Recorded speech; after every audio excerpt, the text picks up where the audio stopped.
మరి అందరినీ అకౌంట్లో ఓపెన్ చేయి అంటే ఏమొస్తుందని చెప్పి ఓపెన్ చేసాం బిడ్డ. 50 కోట్ల మంది బ్యాంకులలో జన్ధన్ అకౌంట్ ఓపెన్ చేశారు. ఇవాళ మీరు చూస్తున్నారు, మీరు ఎక్కడికైనా పోండి, ఇప్పుడు జేబులో డబ్బులు ఉన్నాయో లేవో సంబంధం లేదు, నీ దగ్గర కార్డు ఉంటే సరిపోతుంది, నంబర్ ఉంటే సరిపోతుంది. కూరగాయలు అమ్మేట ఆమె చదువు రాదు ఆమెకు, కానీ డిజిటల్ ట్రాన్సాక్షన్ చేస్తుంది ఆమె. నువ్వు మటన్ షాపు పో, చికెన్ షాపు పో, కోడిగుడ్డు కొనుకొచ్చుకో, జనరల్ షాపులకు పో, సూపర్ మార్కెట్ పో, చేపలు అమ్ముకునే కడుపు, ఎక్కడికి పోయినా కూడా ఇవాళ చిల్లరతో సంబంధం లేకుండా, జేబులతో డబ్బులతో సంబంధం లేకుండా డిజిటల్ ట్రాన్సాక్షన్తో ఇవాళ దేశం ముందుకు పోతున్నది. ప్రపంచంలో మన దేశంలో గుర్తుపెట్టుకోండి. డిజిటల్ ట్రాన్సాక్షన్స్ అమెరికాలో పూర్తిగా అమలు కావాలంటే 10 ఏళ్ళు పట్టిందట. కానీ చదువురాని పేద దేశం అని చెప్పబడే భారత్లో 140 కోట్ల దేశంలో మాత్రం 3 ఏళ్ళకే మొత్తం డిజిటల్ ట్రాన్సాక్షన్ అయిపోయింది. That is the commitment of Modi. ఇది మామూలు కాదు, ఇది చెప్తే చిన్నగా నిలబడదు కానీ చాలా మామూలు కాదు. ఇవాళ నేను అన్నాం, బీజేపీకి ఎవరైనా సపోర్ట్ అంటే అంత పోరగాళ్ళు అంటారు. భాషలో ఏమంటారు? పోరగాళ్ళు. ఎవరా పోరగాళ్ళు? చదువుకున్న పోరగాళ్ళు, జీన్ పాయింట్లు, రబ్బర్ చెప్పులు పోరగాళ్ళు అంటారు.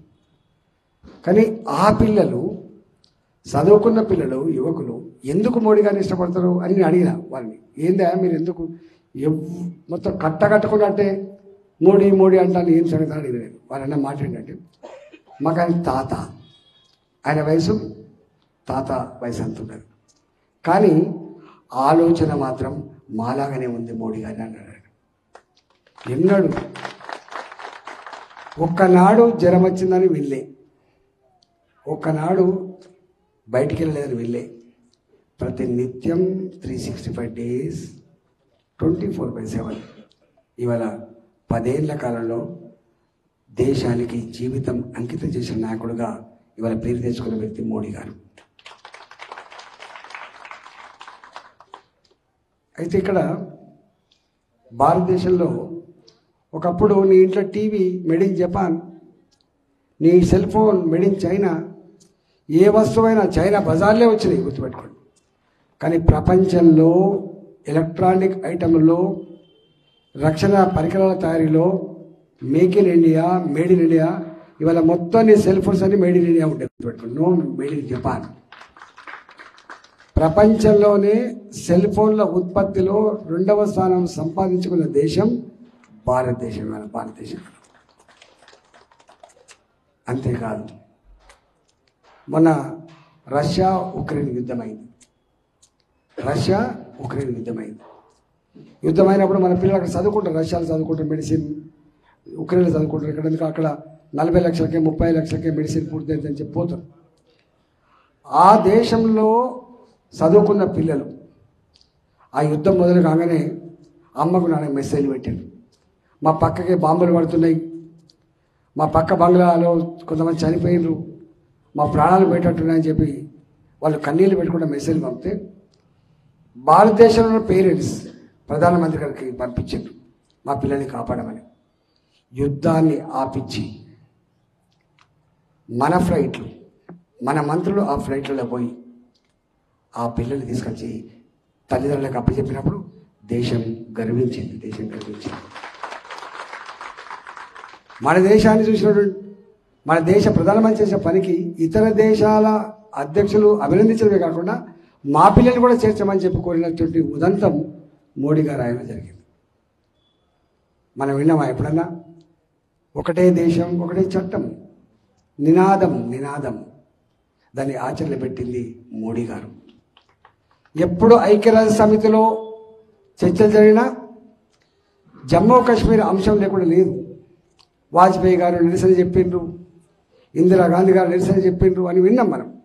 కానీ జమ్మూ అండ్ కాశ్మీర్ మా భారత్లో భాగమే, దీనివైపు కన్నెత్తి చూడద్దు అని చెప్పి ఆ దిల్సుఖ్నగర్ చూసినాం.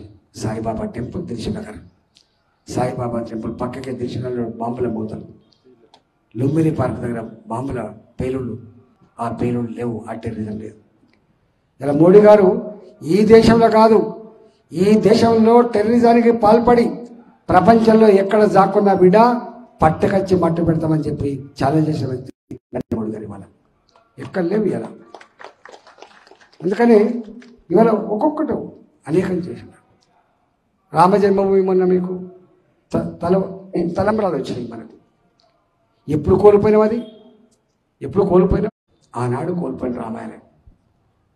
మన సాంప్రదాయాన్ని కాపాడుకోవాలి, మన విశ్వాసాన్ని నిలబెట్టుకోవాలి అని చెప్పి ఇవాళ అతి తక్కువ కాలంలో అందరినీ మెప్పించి ఒప్పించి రామ మందిరం నిర్మించి దేశాన్ని చాటి చెప్పిన బిడ్డ నరేంద్ర మోడీ గారు గుర్తుపెట్టుకోండి. అందుకని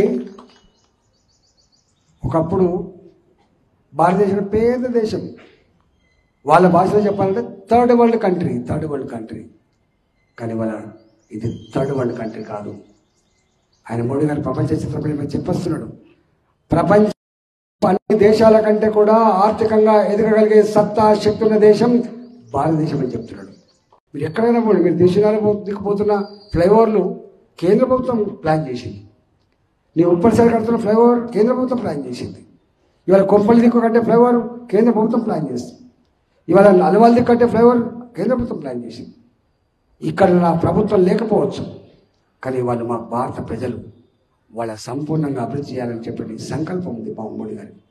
రాష్ట్రాల అభివృద్ధిలోనే దేశ అభివృద్ధి ముడిపడి ఉందని, రాష్ట్రాల అభివృద్ధిలోనే దేశాభివృద్ధి ముడిపడి ఉందని అన్నింటినీ సమానంగా అభివృద్ధి చేస్తున్న వ్యక్తి వాళ్ళ మోడీ గారు. మీరు నేషనల్ హైవేస్, మీరు ఊళ్ళలో పోతున్న ఈ మధ్యకాలంలో ఎక్కడికైనా పోండి, మీరు నేషనల్ హైవేస్ నిజామాబాద్ పో 2 గంటలకు పోతావు, కరీంనగర్ పో 1.5 అవర్లో పోతావు, 2 అవర్స్లో పోతావు, వరంగల్ పో 1.5 అవర్లో పోతావు, ఇవాళ మహబూబ్నగర్ పో ఎక్కడైనా పోను. ఒకనాడు నేషనల్ హైవేస్ ప్రతి నిత్యం 11 కిలోమీటర్ల నిర్మాణం అయితే ఇవాళ 28 కిలోమీటర్ల జాతీయ రహదారుల నిర్మాణం ప్రతి నిత్యం జరుగుతూ ఉంది ఈ దేశంలో. 1947 to 2014 ఎయిర్పోర్ట్లు 75, ఇవాళ 10 ఏళ్లలో ఎయిర్పోర్ట్ల నిర్మాణం ఇంకొక డబుల్ 53 ఎయిర్పోర్ట్లు. ఇన్ఫ్రాస్ట్రక్చర్ రంగంలో ఎక్కడ చూసినా కూడా ఇవాళ. అందుకే ఎవరికి వాళ్ళగా ఒకటే అనుకుంటున్నారు. ఇంత కళ్ళ ముందు జరుగుతున్నప్పుడు మనంగా నిండు మనసుతో ఆశీర్వదించాలి మోడీ గారికి, మరింత శక్తిని ఇవ్వాలని చెప్పి భావిస్తాను. కాబట్టి ఇవాళ 3వసారి మోడీ గారిని ప్రధానమంత్రి చేయాలని చెప్పి దేశం భావిస్తాను. మన రాష్ట్రంలో మొట్టమొదటి శంకారావం పూరించిన గడ్డ మల్కాగిరి పార్లమెంటు గడ్డ, మల్కాగిరి చౌరస్తాది. మొన్ననే వచ్చి వారు చెప్పే, వారు ప్రజల ఆదరణ, ప్రజల ప్రేమను చూసి వారు ఒక్కసారి ఉప్పొంగిపోయాడు. మహబూబ్నగర్ పోయినా అదే చెప్తాడు, జగిత్యాల పోయినా అదే చెప్తుండ్రు. అంటే తెలంగాణ ప్రజల ప్రేమకు నేను ముగ్ధున్నైపోయినా. తెలంగాణ ప్రజలారా, రేపటి 400 పైపడి సీట్లు రావాలని సంకల్పంతో ఏదైతుందో దాంట్లో 12 సీట్ల పైన తెలంగాణ గెలిపించమని చెప్పుకోవచ్చు. అందులో మల్కాజిగిరి కూడా ఒకటి ఉండాలని చెప్పి కోరిండ్రు వాళ్ళు.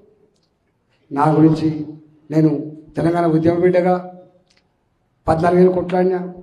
ఇప్పటికీ ఆ రాజశేఖర్తో పంచాయతీ, ఆనాడు రోషయ్య గారితో పంచాయతీ, కిరణ్ కుమార్తో పంచాయతీ, ఆ పంచాయతీ చూసిండ్రు. తెలంగాణ ఉద్యమం గురించి ఆ ఫస్ట్ ఆర్థిక మంత్రిగా పనిచేసి చూసిండ్రు. అన్నిటికంటే బాధ అనిపించే సందర్భం కరోనా సందర్భం. పోయినరా బయట, నీ చుట్టపడి రానిచ్చిన ఇళ్లకు చుట్టపడి రానియలే. సొంత కుటుంబ సభ్యులే దవాఖానకు పోతే పోలే. మనం చనిపోయిన మనిషికి బయటి వాళ్ళు కారణం చేసింది తప్ప కుటుంబ సభ్యులు పోలే. ఒక దీపం 1000 దీపాలు వెలిగించినట్టుగా మీరే అల్లాపూడిలో కథానాయకులై మోడీ గారు చేసిన పనులు కావచ్చు, మా గురించి కావచ్చు, ఇంటింటికి చెప్పి సంపూర్ణమైన మెజారిటీ చెప్పి కోరుకుంటూ సెలవు తీసుకున్నా. జై తెలంగాణ, భారత్ మాతకి జై.